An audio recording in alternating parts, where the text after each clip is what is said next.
Hello, welcome to Career Accelerator Hacks Live. You're back. It's Tuesday. Thank you so much, everyone, for joining us. As you can see, I'm not on my own today. The first time I've had two guests at the same time. So thank you so much. And this is the incredible team from Stop Domestic Abuse. I'm just going to ask them to really quickly introduce themselves. Hi, I'm Zarina. I'm the Operations Director at Stop Domestic Abuse. And I'm Amina Khan. I'm, I was going to say community development worker, but I'm actually project navigator at Stop Domestic Abuse. Oh, brilliant. Well, thank you so much for joining us. I just want to say from the outset, and we're going live to LinkedIn, to Facebook and to YouTube, that this subject, might be quite triggering for people. And if it is, please reach out. I mean, you're absolutely in the right place to reach out and get support. But we do appreciate that this can be quite a difficult subject to talk about. But it's a really, really important subject to talk about. So there's always sometimes a little bit of a lag on the messages and comments that come through. So please let me know if you're there. If you have got any questions for Zarina or Amina or myself, then please do pop them on or reach out to us privately afterwards. But this is a subject that's really, really close to my heart and something that I think we need to talk about and bring to the forefront. So with no further ado, can you tell us what the Stop Domestic Abuse does? What do you do? So I'll go. Stop Domestic Abuse is the main charity for services to those affected by domestic abuse in Hampshire and Portsmouth. We started as Havant Women's Aid in 1977 when a small group of women opened a refuge in Havant. And since then, our organisation has grown significantly, supporting all those affected by domestic abuse, whether that's men, women and children. And our name is really reflected in our mission to live in a world free of domestic abuse. We provide many services in the community, which includes refuge accommodation, community-based services for adults, dedicated children and young people services, group work for women out in the community, harmful cultural practices specialists. We have behaviour change programs for those acknowledging and wanting to change their behaviour, target hardening, which is securing up somebody's property in the house. And we also have a child sexual exploitation specialists within our organisation. So we've grown a huge amount over the last couple of decades. Yeah. Zarina, anything to add? Yeah, and Serena and I were having a brief conversation before the live, and you were talking to me about your career history with the charity. So you started off as a refuge worker. Yes, I started as a refuge project worker in our Fareham and Gosport refuges in April 2017, so just over 4 years ago now. I then moved over to our Portsmouth service in 2018 when we started providing services there as a senior support worker. Then I became a deputy service manager and then service manager. I moved over to East Hampshire service manager in 2019, and now I'm lucky to be covering the operations director role. Fantastic. And just, what an incredible kind of career history that you've had in such a short amount of time. And we were talking about, I do a lot of work with women around finding purpose in their jobs and their roles. And it's incredible that you found exactly that in your role there. Yeah. I was just saying to Sally before we came live, the job for me is just definitely part of who I am. And I'm very lucky to go to bed at night and know that we're changing lives and helping women all over Hampshire and Portsmouth. And I'm sure Amina feels the same. Yeah. So Amina, how did you start your career history with them? The Stop Domestic? Well, I've just had a real passion for supporting women that have been affected by domestic abuse to lead, a life can be led abuse-free. I've worked in the domestic abuse sector for many years. And like Zarina, really, I started in refuge provision. I moved on to community outreach services and supporting those also that were deemed very high risk of abuse as well. I've also worked in specialist roles affecting those affected by harmful cultural practices, and providing group work for women to empower them to make more informed choices, and having healthier relationships moving forward. And I've also studied the dynamics of domestic violence and abuse and completed my master's in this field. So, you know, it's something I'm really passionate about, and I'm really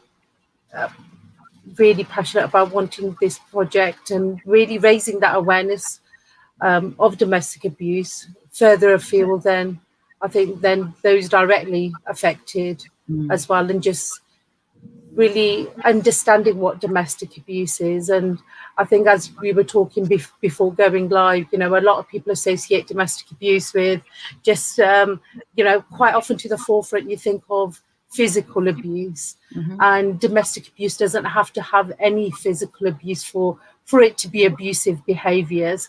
And quite often I think not being able to recognise what is abusive behaviours can actually prevent people from seeking the support they want. You know, there's controlling and coercive behaviour, you know, and what is great is that it is now identified as a criminal offence, and in coercive control in December 2015 became, you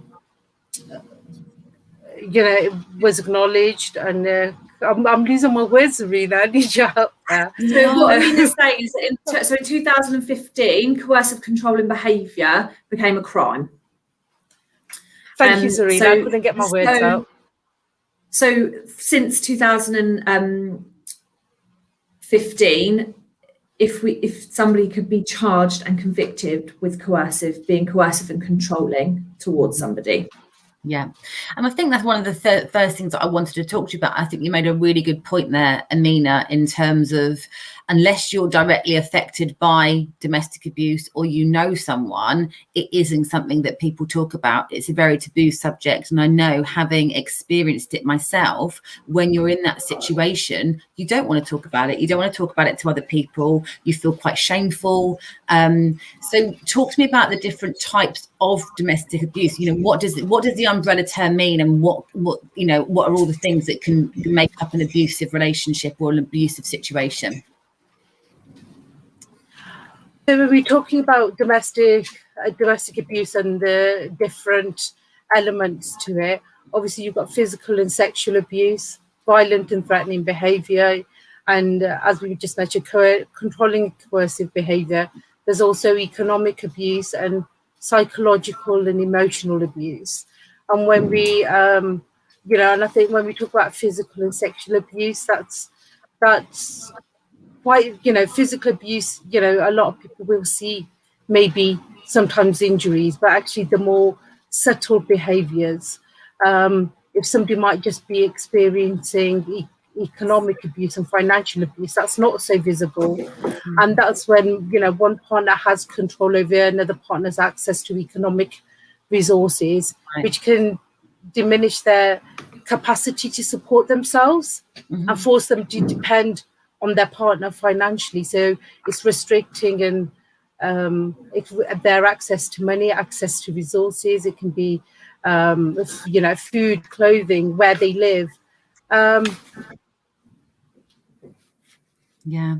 And I think I'd never really thought about it like that. But, you know, now you say it out loud, yeah, you can absolutely understand that is abuse, isn't it? That is very controlling behaviour. If you've got no access to money, if you've got no access to resources, and you have to ask someone's permission every time you need something, I mean, that must be a horrific situation to be in. Absolutely. And I think it's, you know, and it's just understanding what those behaviours can look like, whether it's somebody's checking, you know, say your partner is checking your receipts, or is taking out loans in your name, or accruing large debts, you know, or spending their partner's money. It's just, it can be so subtle that by the time somebody realises, they can find themselves in a real difficult position, and without realising, have that dependency on their partner, and that's where it starts to become more controlling and coercive. Yeah. Yes, Serena, were you going to say something? Serena, No, you I thought covered it, you were going to you're add to me. I thought you were going to add something in there as well. Yeah. I just wanted to go back to that point that you made, Sally, about that people don't want to talk about it. And so Stop Domestic Abuse rebranded in 2018. We had a name previously, and I don't know if you can see this just above my head. It actually says we need to talk. Yeah. And that's so our brand and the way we look now is about taking domestic abuse from behind a closed door and putting it out so that people do talk about it, and that we can all be part of that solution. It's a call to action, that we talk about it, we recognise it. So that makes it just so much more easy. You know, somebody is much more likely to say, I think this is happening for me. If you think it's okay to talk about it, and you know that it doesn't need to be behind a closed door. And obviously we run support services in Hampshire and Portsmouth, and I will share the details of that at the end of this live, and Sally, I'll send that out to you.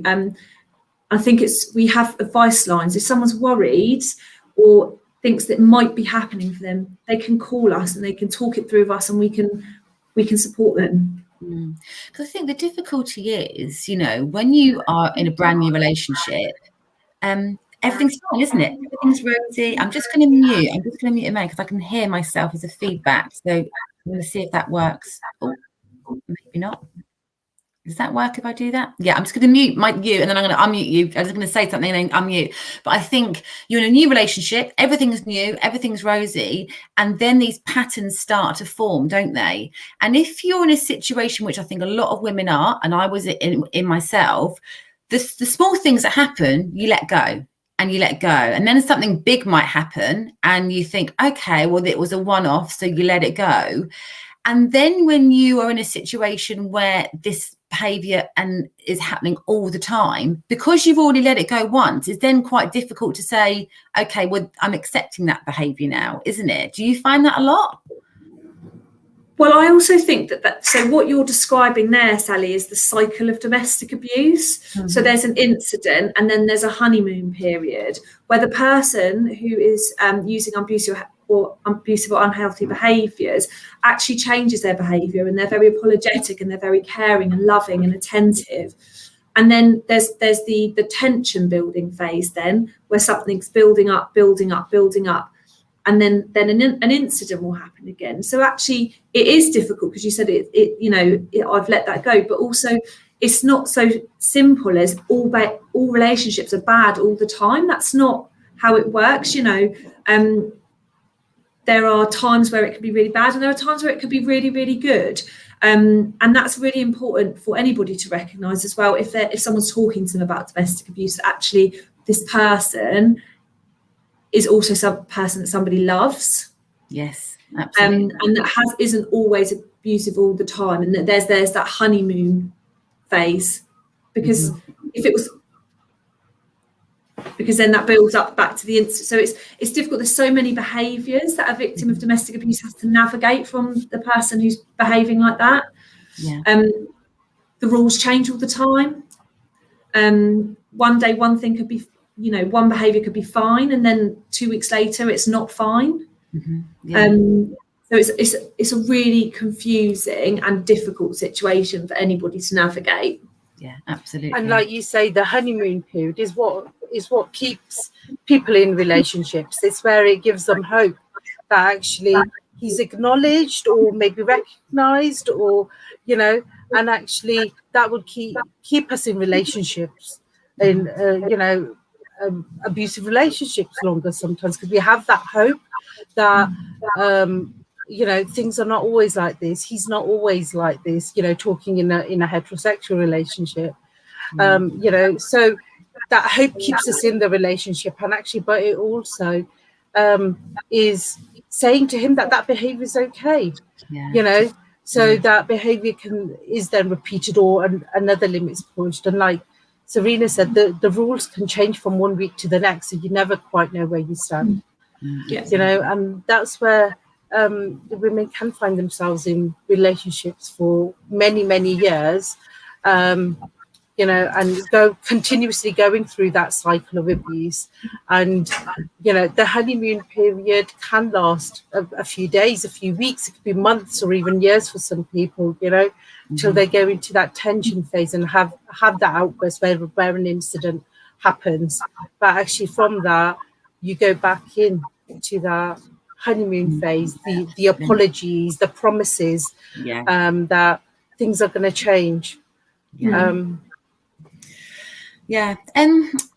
I asked you before we kind of came live to maybe put some stats together, because I think it's really important that we recognise and acknowledge how rife domestic abuse is, even in our immediate area. So can you share some of those with us, please, Irina? Yes, so I think the three key statistics that always are good ones to know is that 1 in 4 women in their lifetime will experience domestic abuse. 1 in 6 men will experience domestic abuse. In terms of our statistics as an organisation, so I had a look at our referrals for 2020 to 2021. So we work from April to March. So April 2020 to March 2021. Community-based referrals, we received just under 8,000 referrals for people in the community. We received just under 740 referrals for women to go into refuge, and just over 700 referrals for children and young people requiring support. That's referrals. In terms of people that we've supported almost 2,000 people in 2020-2021, and across our different services, they range from 92% of those are women to 96% of those are women. Wow! So that top figure is lots of community-based services combined, and we've supported 378 women in refuge and 274 children in refuge. And those are the clients that we've supported. We often aren't able to accept every referral that comes into refuge for a number of reasons. The biggest reason why refuge referrals aren't accepted, unfortunately, we don't have the capacity. There isn't room. So those are some of our statistics, if you like. And I think, you know, saying those figures out loud is just such an eye-opener, isn't it, in terms of, you know, the sheer volume of women who are being affected by this. And these are just the people who are being referred. And those are just the people that are being referred. Those are the people that we know about. We know it's really difficult for somebody who's experiencing domestic abuse to come forward. So there is absolutely no doubt that there are thousands of other people that are experiencing domestic abuse that aren't reflected in these statistics. Yeah, absolutely. And so what can someone expect when they are referred? You know, if someone was sat at home now watching this and thinking, I can resonate with all of those feelings, what would your advice be to someone to reach out? So our advice would be to pick up the phone to one of our advice lines operating in Hampshire or Portsmouth. On the ends of those phones are specially trained domestic abuse workers who can listen to what's going on, help someone understand what's going on, and most importantly, listen to what that person wants. As an organisation, we empower and support choice. It's not our role to decide what somebody wants. We listen to what somebody wants, and then we can see what services we have that fit best to try and support and empower that person to get there. If you phone into the advice line, it doesn't mean you have to make a referral. We can provide one-off advice and support. Okay. You can just talk to somebody about services. We can provide a little bit of advice. It doesn't mean, just because you phone in doesn't mean you have to commit to a referral. It's an advice line. Or in Portsmouth, it's called our single point of contact. And that is about having someone being able to access advice as well as a referral, if they would like that. Because I think as well, from a female's perspective, as someone who's got children, I think there's a fear, isn't there, that if they reach out, then that's going to impact the kids, and it's going to impact then those children then, you know, being under some kind of microscope. Is that how people feel? That's completely an understandable worry. What I would say is if there is domestic abuse going on at home and you're phoning us for help, you're acting in a protective way. Yeah. Great. Yeah. You're saying this, something is going on at home that I need help with, and I'm asking the specialist to help me. Yeah, fantastic. And there is help out there, which is just fantastic. The fact that your charity has grown so much, and you've won so many more contracts over the years, I think is just testament to the work that you're doing and the support that's out there. And what impact has COVID had and the pandemic had over numbers? So COVID, first of all, there's a caveat here that I'm about to give lots of information that indicates that COVID has made domestic abuse worse. COVID doesn't cause domestic abuse. What COVID has done is it's applied additional pressures to homes and people where there is already abusive or unhealthy behaviour going on. So when the lockdown first happened back in what feels like a decade ago, but was actually 18 months ago, we did experience a dip in referrals because women and men couldn't reach out. They physically couldn't because they were in lockdown. They weren't, taking the kids to school so they could make a quick phone call. They weren't at work, and equally perpetrators were at home. So it's really difficult. When lockdown started to lift and we adapted so that people could access our services in different ways, we then saw a huge increase in referrals. Because so all of those additional pressures, people being furloughed, the children, children being at home is a real worry for us. Children who are not going to school to get that respite, have access to professionals who could try and recognise what was going on at home for those people. Women's Aid did some research during lockdown, and they did a survey. So 67% of the people that they asked, the women that they asked who are currently experiencing abuse, stated that it got worse since COVID-19. 76% stated that they were having to spend more time with their abuser. Yeah. 91% of the women who experienced abuse at the time responded said that the pandemic had impacted their experience of abuse in a number of ways. For instance, they felt more afraid. Over 50% of women said that they felt more afraid. 58% said they felt like they had no one to turn to during lockdown. Yeah. In April 2020, 71% of survivors said that their abuser had used COVID to control them. So either essentially it's easier to keep someone at home. Yeah. And at the height of lockdown, over 3/4, so 78%, told Women's Aid that COVID-19 had made it harder for them to flee and get out and leave their abuser. So it had a huge impact. And it's one that we're still seeing. Our referrals have not returned to pre-COVID levels. Right, yeah. We're still seeing an ongoing impact. And I just want to say, well, I've got this opportunity that as an organisation, we're exceptionally lucky to have such an amazing team of people on the front line delivering these services who have done so. They've adapted their way of working drastically, and they've been so resilient and so determined to keep providing our life-saving services. And we are so lucky and so grateful to them. Yeah, that's incredible. Yeah, and absolutely hats off to it is incredible that you've continued to deliver the services that you have, and on that point, I mean, there's so many things I want to talk about. We could be here for hours, and I know we haven't got hours, so you talked about fleeing, and I think there's a real misconception that, well, if you're in an abusive relationship, you just leave, right? So there is a statistic that says on average it takes 7 attempts for somebody to leave an abusive relationship before they're successful in doing so. Also, when someone says to somebody, why don't you just leave? The reason that a woman doesn't leave a relationship is because leaving a relationship increases your risk of serious harm or homicide drastically.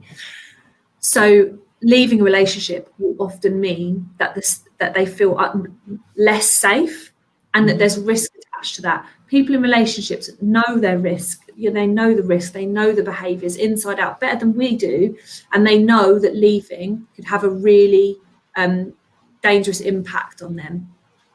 Yeah, absolutely. So really important that if anybody discloses that we don't say, why don't you just leave? Because the reason people don't leave is because they know it's scary and dangerous to do so. Absolutely. And 7 attempts to leave a relationship, it is, I mean, that is just eye-opening in itself, isn't it? That's such a shocking statistic, but you can absolutely see why. And especially if someone's controlling your money, if you're not, potentially financially stable yourself, you're potentially having to walk away from everything, from your home, from your family, your friendship group, the whole kind of support network that you've got.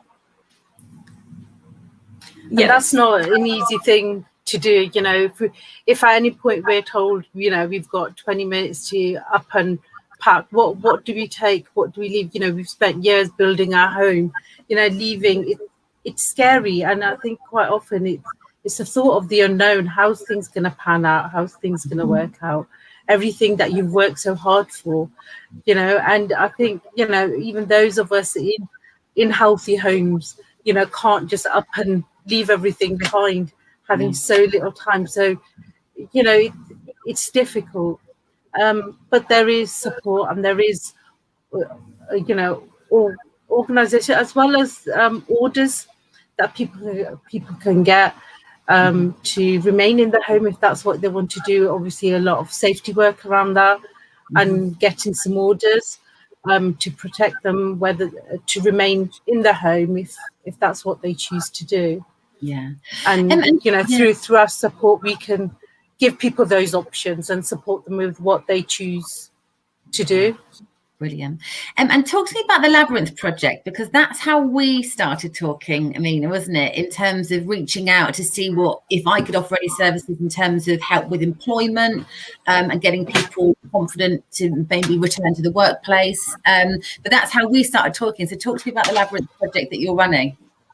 Yeah, so I'm really excited. I'm part of the Labyrinth project, which is a project that's led by Solace Women's Aid, and it's actually connected with partners across England, Scotland, and Northern Ireland, and it's looking at the national picture on being able to support women's centres, women groups, and networks that are there to help them, and so that women can support each other and emerge stronger from the damage, especially from COVID-19.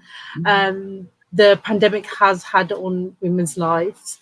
And it's looking at building capacity and forging stronger networks for women, and actually being there as women, supporting other women and taking our learning locally and nationally.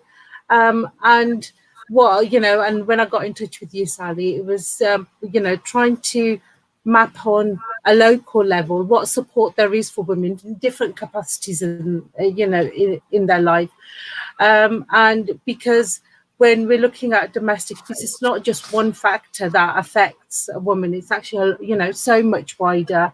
And, what services exist for women. And I think quite often we know of services when we've had to touch base with them, but actually if I'm starting out new, what exists, and how can we make that journey easier for women? How can we support them for what they want to achieve? How can we get them more connected with services and support them on their journeys?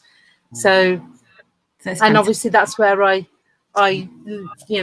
connected with you, Sally. So thank you for having us on your platform today. No, honestly, it's like a dream come true for me. It's such a horrific topic, but one that, like I said, we've got to get out there.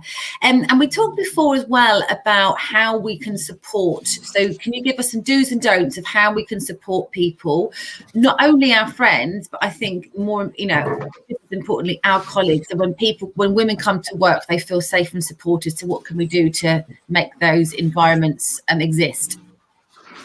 I think it's about it's important to talk about domestic abuse, and like Serena said, even with our organisation's name, it's out there. It's about not having domestic abuse being a taboo subject, and it's being able to signpost women to our service or services that are out there for support. And if we have a disclosure or some, a colleague or a friend telling us about their experiences that are abusive or that seem abusive. It's about listening to them, believing them, validating their experiences, and asking them about what they would like to do. And like Zarina said, it's about empowering and supporting them with the decisions they make, and when we're supporting colleagues and friends, it's quite easy to take over and say, I think you should do this and this and this. As friends, I think naturally we sort of look for answers, but actually it's just being able to absorb actually what is it that you want to do, supporting our friends and colleagues with the decisions that they make, whether we agree with them or not. It's about supporting them with the decisions that they make, whether they choose to stay in the relationship, in an abusive relationship, or leave. It's about being able to support them with those decisions. And as an organisation, we do support people that are still in relationships, and it's about safety planning, how we can keep them safe. In that situation, supporting and as a friend, supporting them to access local domestic abuse services if that's what they'd like to do. What's really important is about not questioning them. So it's not about trying to delve into more information, asking more than we need to know. We need to know, and as you said, it's a difficult subject to speak about, for a lot of people. Somebody might not have ever have spoken about domestic abuse. You might be that first person. So it's really important just to take the information given, but not to question further. You shouldn't tell somebody what they should do and don't do, because actually we all deal with things in different ways. And like Zarina said earlier, we know the risks to us if we're experiencing abuse in that household. If somebody's experiencing abuse, then they know how to manage that risk in the home. But actually what we can't do is be telling somebody what they should or shouldn't do, or promising that we can fix things when that's we can't hold that promise. It's about not judging somebody and not being critical of the abuser, and it's easy to do sometimes, and but it's really important because it's somebody that that may be abusing somebody, but actually they're in that relation. There will be that love and that care as well, and I think, as you were saying, Zarina, before going live as well, it's it becomes so if when somebody tells you that their intimate partner or member of their family is being abusive or using unhealthy behaviours, if you then get into a narrative where you're being critical about that person, it can come across as judgmental. And it can also close them down. So I gave the example to Sally. If you have, if your sister's really, really getting on your nerves, but then somebody says something that says, oh, your sister's this, you get defensive and you go, no, I can be annoyed at my sister, but you can't say horrible things about her, because you get defensive and then you feel less likely to tell that person. I think that's always just really important to bear in mind, that actually what this is about is keeping it about that person who's talking to you. What do they want? How can you help them? How do you move forward? Being aware of your local domestic abuse service, just being open-minded and non-judgmental is and also it can be quite scary when someone tells you that, and just know that that it's not your job to fix it. And equally, our advice lines in Hampshire, if you have somebody who you think, we're there for professionals, for family members, for other, so to all those affected by domestic abuse, you could call us. Yeah, absolutely. And I think one of the key takeaways I took away from that, just what you were saying there, is that when you reach out for help, it doesn't mean you have to leave. It doesn't mean that the end result is that you leave that relationship. But actually, if you get support earlier on in that process, before it escalates to where it's something, you're in a really, really bad situation and environment, you've already got that support network there to support you, haven't you? Which I think is, really, really important and vital, I think, hopefully, to a lot of people. And the last thing I wanted to ask you is, what can you do in the workplace? So I know that we talked about there being a domestic abuse policy, which is just fantastic. Yep. So I would say it is really good for every business to have a domestic abuse policy, which sets out clearly, so talks about the definition of domestic abuse, supports managers or people to deal with disclosures and support colleagues. People then know who they can disclose to. Also, just having a domestic abuse policy and being open about that takes it out from behind that closed doors and makes it feel all right to disclose. And it can give some really good guidance around how people who are experiencing domestic abuse can be supported within the context of their job. It's really, when you're experiencing domestic abuse, it is exceptionally difficult to manage all the aspects of your life. So the more support that can be provided from all areas is better, is the best. So there are lots of templates available for a really good domestic abuse policy. Brilliant. And they include things like having paid time off, don't they? So paid time off. So if someone's experiencing domestic abuse and they have fled a relationship, actually they might need time off to resort the children's schools or just, support the children, move house. Equally, there could be flexible working if the person who's being abusive is also in that workplace. It could be about changing shifts. Also, if the perpetrator isn't in the workplace, but that person's experiencing stalking and harassment, supporting that person to change up their routines will ensure that they're safer. Paid time off, flexible working, potential redeployment. If somebody's in a really highly stressful job, it might be more difficult for them to do a good job at that time. So actually redeploying, reducing duties and things like that. Fantastic. That's brilliant. Well, thank you so much for coming on and sharing all of your knowledge, your wisdom. You do such a fantastic job. Please don't ever stop. I know you're not going to, but please don't ever stop. And also, please, reach out if you need any support from our networks. If there's anything that anyone can be doing to support you as a charity, in terms of resources, money, whatever, just let us know and we want to get involved. Can I just share some phone numbers? Is that okay? Please do. Right, I'm going to put these on the comments. Right, go on then. Yeah. So, as I said, our services run in Hampshire, excluding the Isle of Wight and Southampton. So if you're in Hampshire and you need support, our number is 0330 016 5112. Our opening hours are Monday to Thursday, 9:30 to 5:30, and on Friday, 9:30 to 5. If you're in Portsmouth, the number's 02392 065 494. Our refuges can be accessed 24 hours a day, and you just need to call those numbers and you'll be directed to the right person. Please reach out for support if you're experiencing domestic abuse. We do also support people who use unhealthy and abusive behaviours and recognise that and want to change. So you can call out those same numbers. Brilliant. Thank you so much. And can we do this again sometime, please? I've loved it. So thank you so much. Yeah, just reach out genuinely if you need any support from us. Yeah, fabulous. Thank you. Thank you. Take care. Thanks. Bye. Thanks. Bye.